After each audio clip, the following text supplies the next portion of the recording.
ஓம் சக்தி. சக்தியில் அனைவருக்கும் என்னுடைய அன்பான வணக்கம். சக்தியில் நம்ம தியாகராஜனுடைய நண்பர் கூட வேலை செய்கிறவர், நல்ல குடும்பத்தை சேர்ந்தவர்கள். அவர்களுக்கு ஒரே பெண்ணு படிச்சிருக்கிறாங்க. அந்த பெண்ணு வேலையில் இருக்குது.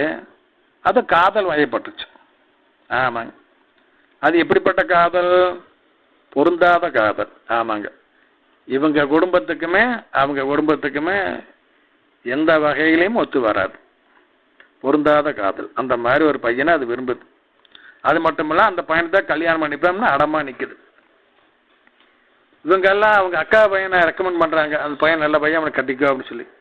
அதெல்லாம் முடியாது, நாம் லவ் பண்ணுற பையனை தான் கட்டிப்பேன்னு மொத்த கால் நிற்குது. என்ன பண்ணுவாங்க? சின்ன குழந்தைய அடிக்கிற உதைக்கிறதுக்கு. தியாகராஜனுடைய ஆலோசனைப்படி அவங்க எல்லாருமே மருவத்தூர் வந்தாங்க. அந்த பிள்ளையும் கூட்டிகிட்டு வந்தாங்க.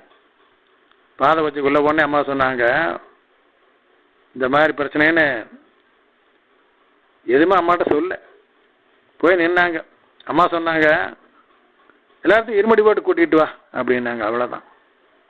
அதே மாதிரி தியாகராஜனோட சேர்ந்து அந்த குடும்பத்தை சேர்ந்த அனைவரும் அந்த பிள்ளையும் சேர்ந்துங்க எல்லாரும் இருமடி ஒன்று செலுத்தினாங்க. இருமடி செலுத்திட்டு போன ஒரு மாதத்துக்குள்ளேங்க அந்த பிள்ளைக்கு மனமாற்றம் ஏற்பட்டு அந்த பிள்ளை இப்போ என்ன சொல்கிறா, அப்பா அந்த பையன் வேண்டாப்பா, அவன் ஃப்ராடு, 1 நம்பர் ஃப்ராடு, எதுலேயுமே சரியில்லை, அவன் வேண்டாம்,